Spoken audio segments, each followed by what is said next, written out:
जब तक सूरज चांद रहेगा, जब तक सूरज चांद रहेगा, डॉक्टर भीमराव अम्बेडकर अमर रहे, BR अम्बेडकर अमर रहे, बाबा साहब अमर रहे।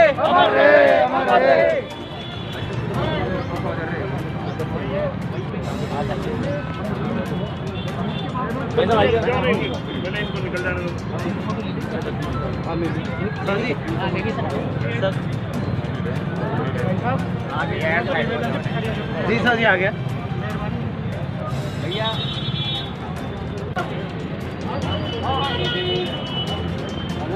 सुनो, मैं चाह रही हूँ जो आए हैं उनकी बाइक ले लो। मेरी बात सुनो, ये आपकी क्या विचार है? लो, ये दिखावा करने के लिए कहा जाता है। विचार वोट लेने के हैं सबके, और तो क्या, दिखावा नहीं चाहिए हमें, हकीकत चाहिए।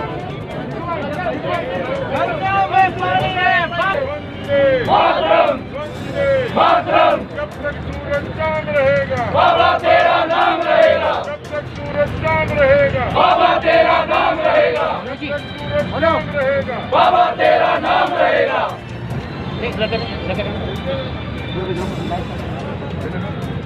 बाबा साहब भीमराव अम्बेडकर को कि जिन्होंने इस देश को उत्कृष्ट संविधान देने में अपना योगदान दिया और समाज को एक दिशा दी, उस तबके के लिए संगठित रहो, शिक्षित बनो, संघर्ष करो। उस समय का नारा आज भी प्रासंगिक है कि कोई भी समाज का ऐसा व्यक्ति वो ऊपर आए और इस देश और समाज के लिए एकजुट होकर काम करे। सारे प्राइवेटाइजेशन हो रही है, हर चीजें, तो ये सब चीजें संविधान के बारे में ही हो रही है। इसी चीजें में आप इसके बारे में कुछ कहना चाहिए? भारत का लोकतंत्र मजबूत है, संविधान भी मजबूत है। इसमें बहुत सारी ऐसी चीज़ें हैं जो दुनिया के दोस्त देश का अनुसरण करते हैं। इतना बड़ा देश, इतनी बड़ी भौगोलिक परिस्थितियाँ, इतनी सारी जातियाँ, इतनी सारी बोलियाँ, ऐसा खान पान, फिर भी भारत आज एक है दुनिया के सामने, स्वाभिमान के साथ खड़ा है। ये संविधान की ताकत है, लोगों के जन्म की ताकत है। सर जी, जो आजकल जो लेडीजों के ऊपर अत्याचार हो रहे हैं उसके बारे में आप कुछ कहना चाहेंगे? भारतीय जनता पार्टी कुछ करके नहीं पा रही है। ये कैसे पता करके नहीं पा रही? सर, इतने अत्याचार हो रहे हैं लेडीजों के ऊपर। सर, इतने अत्याचार हो रहे हैं लेडीजों पे। मैं बोल रहा हूँ, तो मेरे को तो बोलने दे काकी। कुछ भी सर, तो बोलो ना। मैं तो बोल रहा हूँ, राजस्थान में 6,14,000 मुकदमे दर्ज हुए हैं। उसमें 80,000 मुकदमे महिलाओं के प्रति अपराधों के हैं, 12,000 गैंगरेप बलात्कार इसके हैं। भारतीय जनता पार्टी ने सदन का यदि रिकॉर्ड उठाएंगे तो सदन कई दिन स्थगित रहा इसी मांग पर। इसी तरीके पे राष्ट्रीय महिला आयोग ने यहाँ विजिट की है, सरकार से जवाब मांगा है। 1900 ऐसे मामले थे जिनका सरकार ने अभी तक जवाब नहीं दिया, जो महिलाओं के अपराधों से ताल्लुक रखते थे। मानवाधिकार आयोग ने चीफ सेक्रेटरी और DG को तलब किया है। इसी तरीके से अनुसूचित जाति आयोग ने भी तलब किया, उन्होंने विजिट की है कोटा की जहाँ ये घटनाएं हुई थी। मुझे लगता है किसी सभ्य समाज के लिए चुनौती है।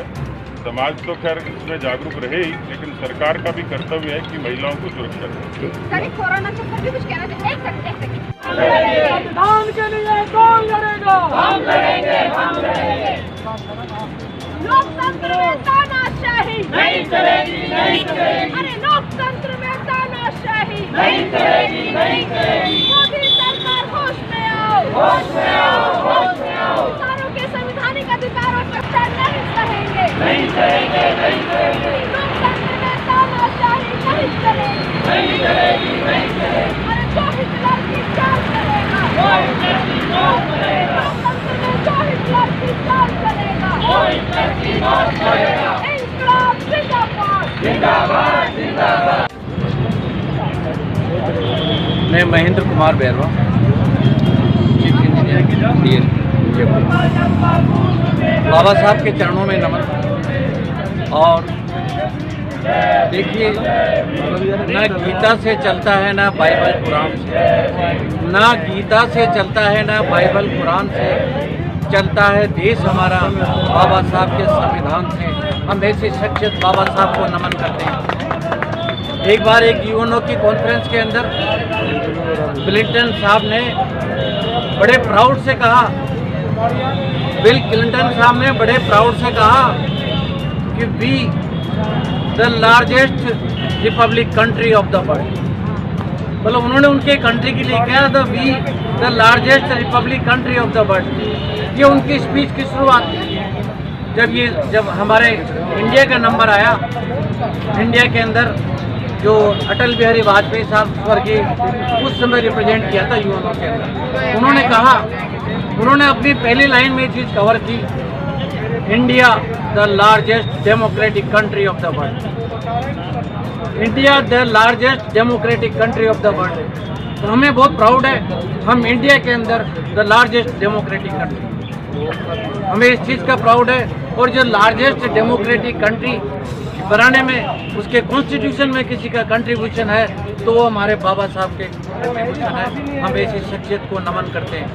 बाबा साहब कोई अकेले किसी अनुसूचित जाति जनजाति कोई गरीब के लिए काम नहीं किया, उन्होंने सबके लिए, उन्होंने समानता का अधिकार, सभी धर्मों को बराबर स्थान मिले, हर व्यक्ति को बराबर स्थान मिले, सभी धर्म के लोग आसानी से जिए, महिलाओं को बराबर स्थान मिले।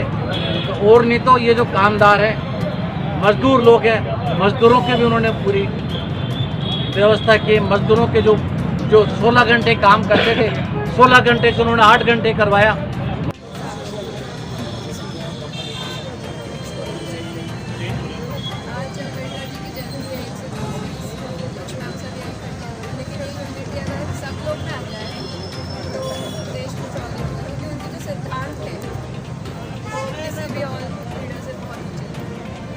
जैसे कि महिला को अत्याचार हो रहे हैं, विशेष तौर से दलितों को, उसके लिए आप क्या करना चाहते हैं?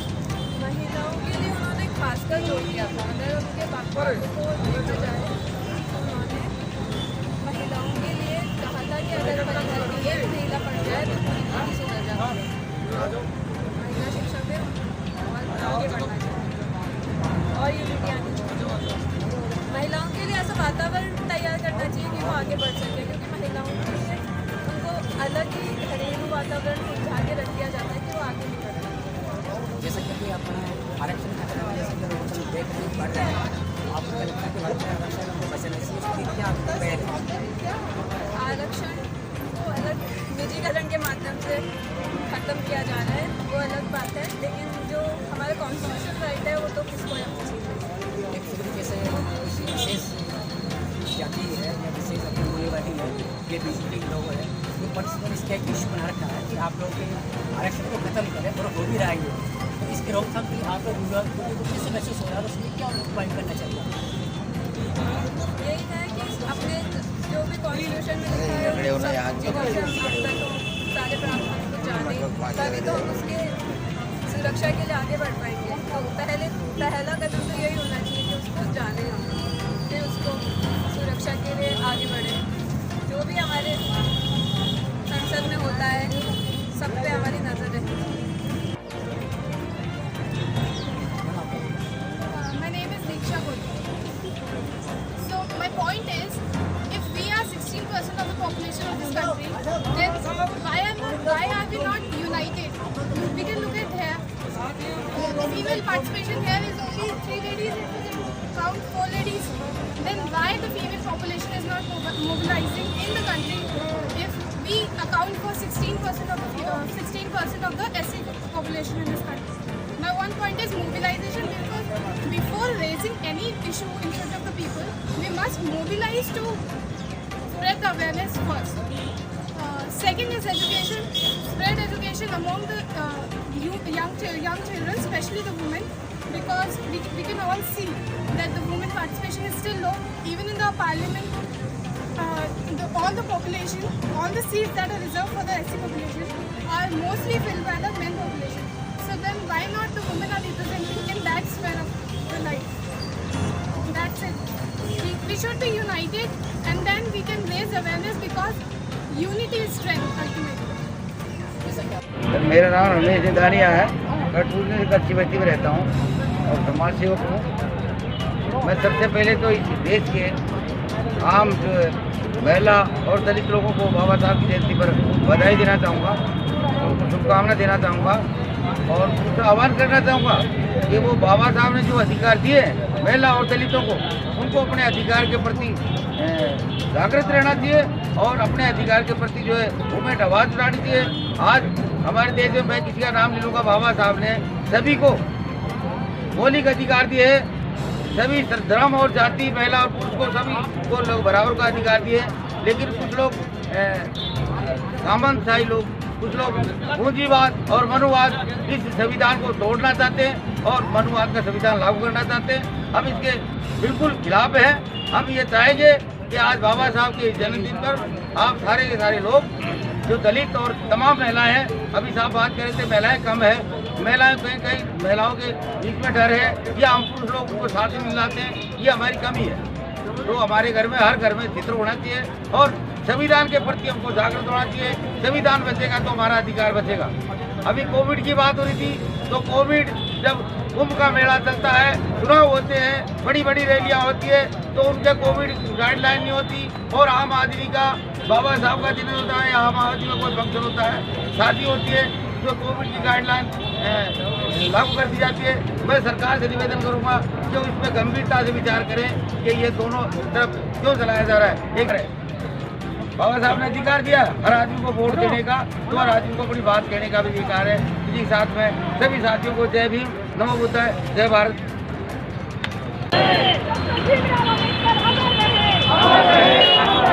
संविधान के साथ छेड़छाड़ नहीं सहेंगे, नहीं सहेंगे, नहीं सहेंगे, लोकतंत्र में तानाशाही नहीं चलेगी, नहीं चलेगी, नहीं चलेगी। अरे जो हिटलर की चाल चलेगा, वो हिटलर की मौत करेगा, लोकतंत्र में जो हिटलर की चाल चलेगा, वो हिटलर की मौत करेगा। इंकलाब जिंदाबाद, जिंदाबाद।